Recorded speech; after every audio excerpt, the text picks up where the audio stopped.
It's pretty clear at this stage that Tess Holliday is not body positive.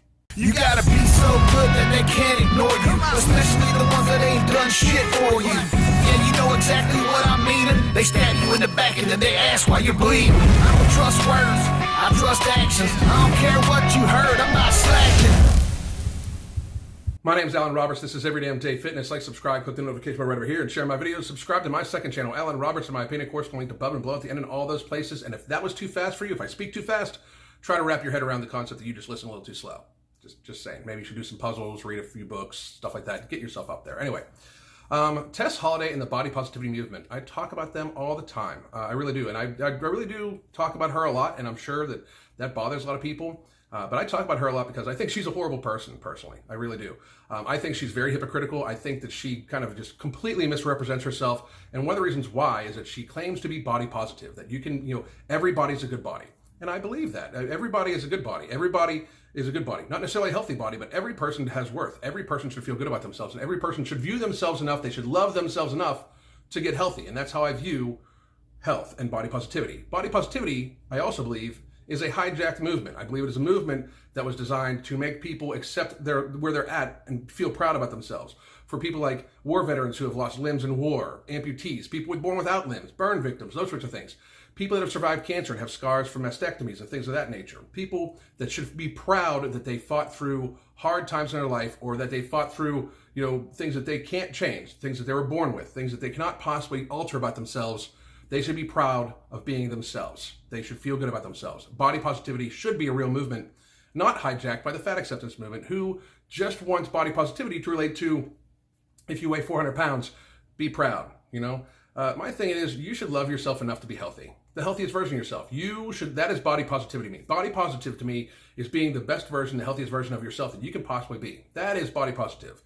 Loving yourself really, to me, means loving yourself enough to want to live a long, happy, healthy life.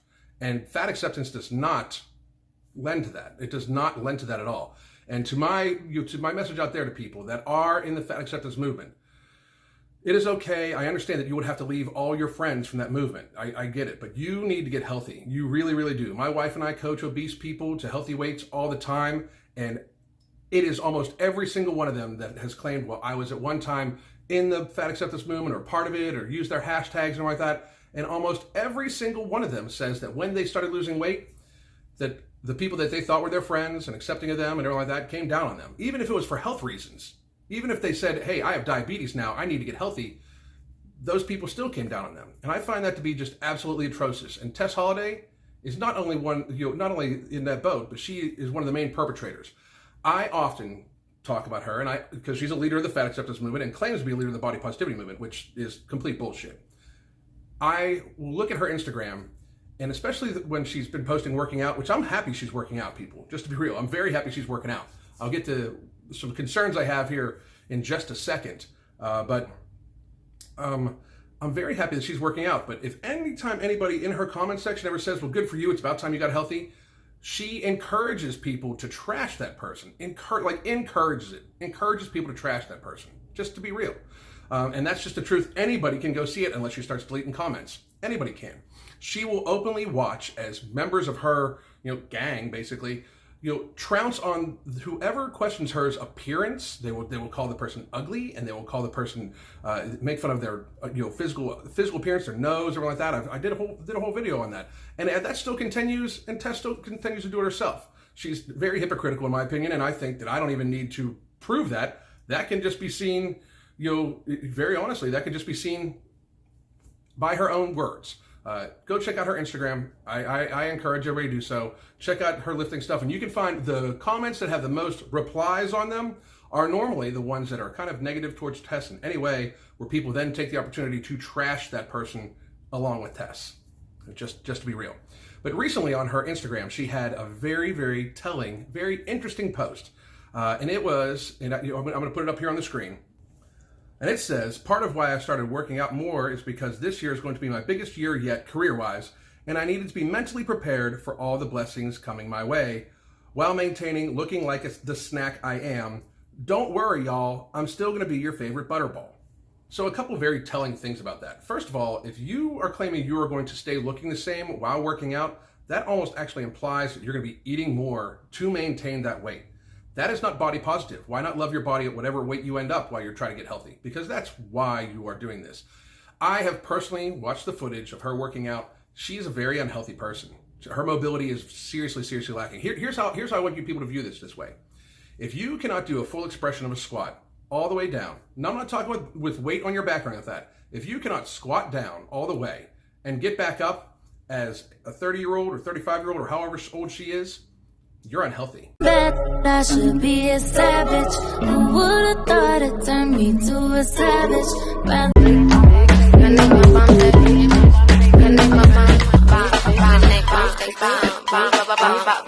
I be the queen of the pack.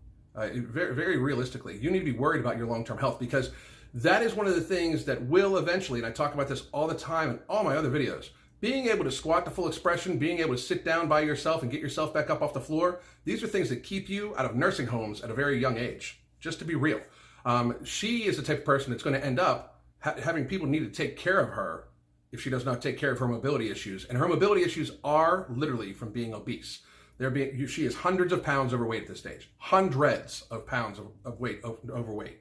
And she needs to get that weight off. She really does. Now, I find it very telling that for some reason she's like, don't worry, people, I'm not trying to lose weight. Like, she's like reassuring her audience that she's not trying to lose weight. That's scary. That actually made me feel bad for Tess, because she realizes she's stuck. She's stuck. If she's not fat, she's nothing almost. Very realistically, she has to realize at this stage, by looking at her, if she loses weight, the loose skin that's going to be on her is not going to be applicable for doing what she does.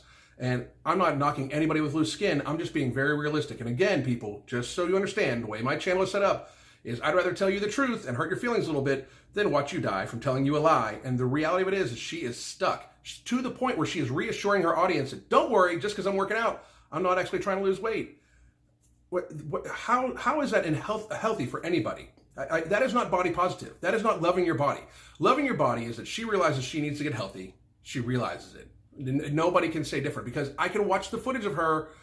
When you have to do box squats, when you have to do squats on such a high box because of your weight, trust me, you're not healthy. That you can get healthy from there, but I can tell you that her mobility is in serious, serious issue.